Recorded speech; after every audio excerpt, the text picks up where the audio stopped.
Hello my friends, John LaRuffa here with another rules speed through, and in this episode we're going to take a look at how to play the Search for Planet X solo. Alright, let's go ahead and get started.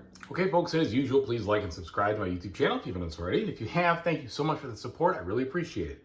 Again, these videos are supposed to help you remember how to play the game because you've learned it before, or just kind of cement the rules that you've already read. So, as you know, this game requires an app, and when you do the solo app, you have to initiate a solo game. The solo game will give you a code. This is a completed sheet. I filled this out in a previous game, but I'll use it as a reference. It will tell you some pieces of information that you know for sure, and they recommend that you like square these off or do something to note that this was given information. And again, this is the expert mode, which has 18 sectors.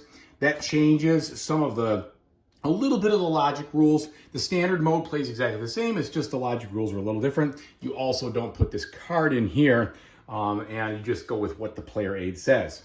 So you're gonna initiate the game. It's gonna tell you all the things you know, depending on what settings you choose. Then it's gonna tell you about the conference. It's gonna say conference A is related to, for instance, gas clouds and the dwarf planet. And or comets in the dwarf planet, and B will be gas clouds and the comets, and C will be just gas clouds, etc.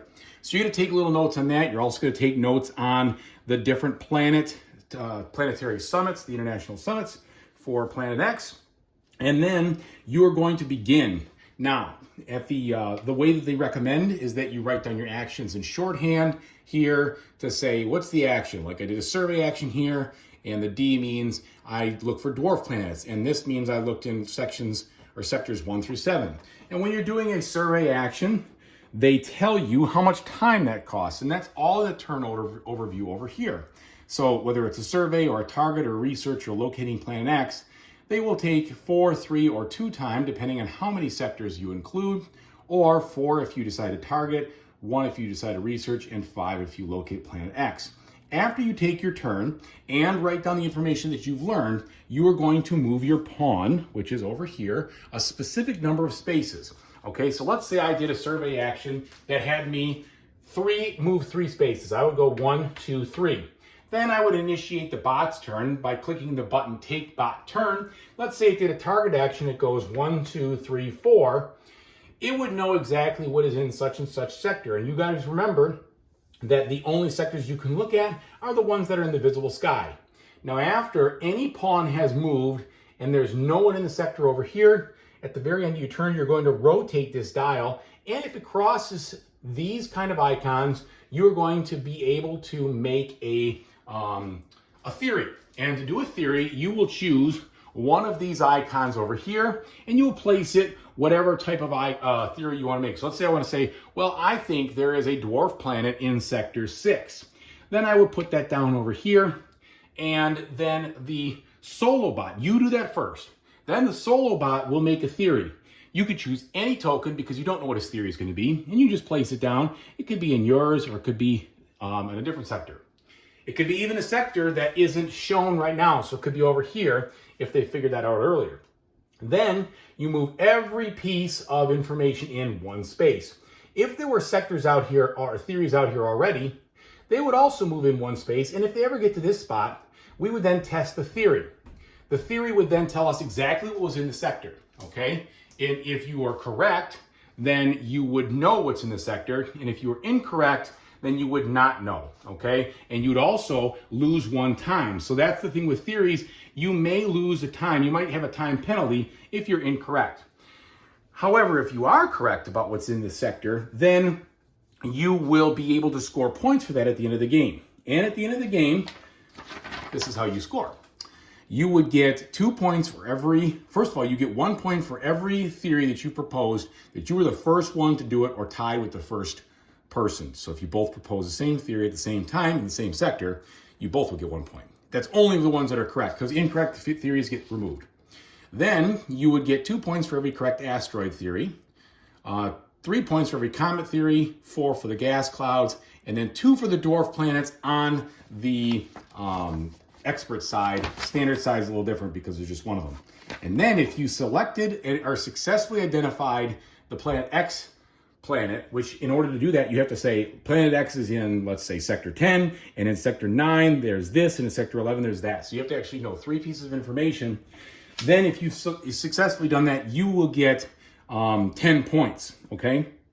And the other people might score depending on where they are when it ends, because when that happens, everyone else gets one more turn, and they can either propose a theory or 2 theories, depending on how many spaces they're back, and that's where you look at this end game scoring, or they could propose where is planet X, and they might be able to tell exactly where planet X is and also score the 10 points at that point. All right, so that talks about theories, that talks about how you activate them. If you cross over this little X1 or later on X2, it's going to reveal information about planet X, and you're going to write that down. You get that information, and I believe the solo bot also gets that information, okay? The other thing you could do in your turn, besides surveying for a specific kind of thing in one sector, is to target a sector and say, I want to know exactly what's in sector 10. If you do that, it will tell you exactly what's in sector 10, and you'll move your person 4 time units, okay? And, I don't know why I put those over there like that, covering them. If there's ever a situation where you move past a person and stop in that spot, you'll always move in the front of that person, because it's the person in the back who will be the next person to go. So if you ever come into a spot where someone else is, you go to the front, okay? The other thing you could do is you could do a research action, but you're never allowed to do those research actions twice in a row. You have to do a research action once and then do something else, then you could do another one later. In order to do that, you literally say, I'm going to do a research action, you move 1 time, and you pick A through F of the different topics, get some information. That introduces a new logic rule to the game, telling you where something is, or where something is related, not where something is, but how it's related. And then finally, if you want to locate planet X, it costs 5 time to do that, okay? So, basically that is the whole game. The logic rules you can read about, they're printed right here. You can only ever have 1 object in each sector. So if you find out what's in sector 5, none of the objects can be in sector 5, okay? And the rest of the logic rules are printed right over here. They're also detailed on the board. They give you some information. So for instance, you've got some info about dwarf planets, right? They tell you kind of where they can be, okay? And then in the back of the book, they have some handy information about how things are related. Like, what does adjacent mean? What is contains? What does it mean when there's something that is 2 sectors away, or such and so forth? And those are very helpful, and those are in the back. And I'll let you go ahead and read those when you need it. But they will tell you, you know, like adjacent to, consecutive sectors, directly opposite, within end sectors, and in a band of sectors. Okay, so that's it. Once someone determines successfully where planet X is, they will end the game, and then everyone else have 1 more turn to either propose 1 or 2 theorems, depending on how far they are back, or they can try to pick planet X. Then you're going to sum up your total. The app is going to tell you all the points that you scored, that they scored here, and then you have to determine how many points they got from being first, and then that is their total. Okay, I really hope this is helpful for you to learn how to play the Search for Planet X. Thanks again for watching, everybody. I really appreciate it, and whatever you decide to do in the future, I really hope you have a fantastic time doing it. Take it easy, everybody. Oh, by the way, whoa. When you do a target, you use these. You only get 2. You can only ever use 2 target actions in the game, and once you've used them, you discard that token, okay? So I didn't mention that, but you're only ever allowed to do that twice. All right, thanks so much, everybody. Take it easy.